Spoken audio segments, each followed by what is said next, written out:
I don't even know what this is. Oh.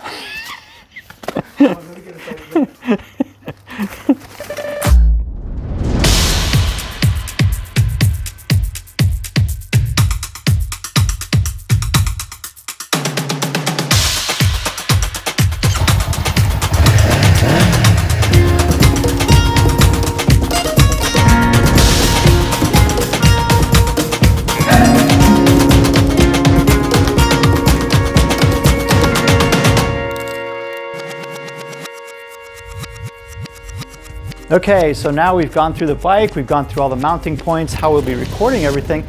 Let's take a look at what's in my kitchen and bedroom. Inside this GV waterproof case, we have a bunch of cool little accessories. I have a nice compact tent, or a compact sleeping bag. I have a nice compact pillow. Can't travel without either of those, right? I do carry a cover for my motorcycle. We call this the invisibility cloak in the travel world. Anytime you're traveling overseas, if you want to take away all the glitz and glamour of the motorcycle and let people just think it's some old beat up motorcycle, hide it under a cover. And of course it protects it from the rain. I do carry a little chair with me. This is a knockoff of a Helinox chair.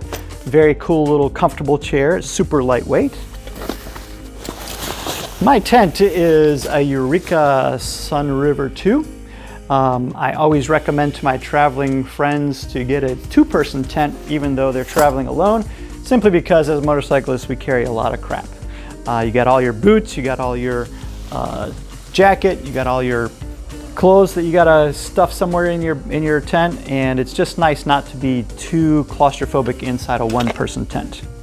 And sleeping on the ground wouldn't be any fun without some sort of an air padded mattress. So this is my inflatable mattress. And of course a microfiber towel that dries super fast. So if you get a shower at night, you can have it dried and ready to pack in the morning before you leave.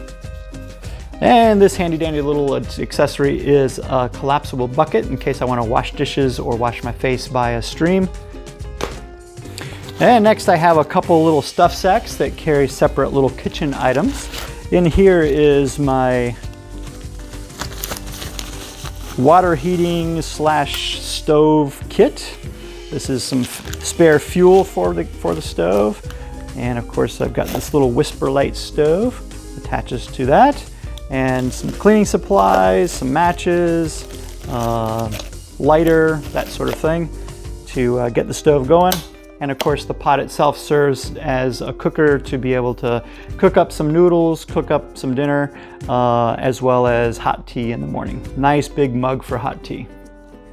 All right, next little stuff sack serving the kitchen. I've got a cool little mess tent or mess kit. And that basically has pots and pans and silverware and accessories that I need for cooking. Last but not least, I carry a small little stuff sack full of accessories. I've got spices for cooking and tea bags for tea in the morning, little packets of oatmeal, packets of hot cocoa, things like that that I could use just for comfort food along the way if I don't have anything fresh that I've picked up for the day. That's it.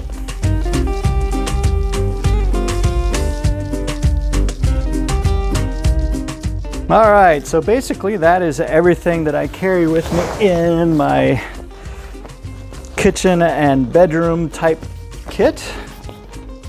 You're probably wondering where exactly this goes, and as I mentioned earlier, I no longer carry a top box. So this GV bag is waterproof and it fits right here, strapped down. Much better lower center of gravity and easier to carry, plus it makes for a very nice, comfortable backrest. So that's kind of in a nutshell what I'm taking with me on the trip.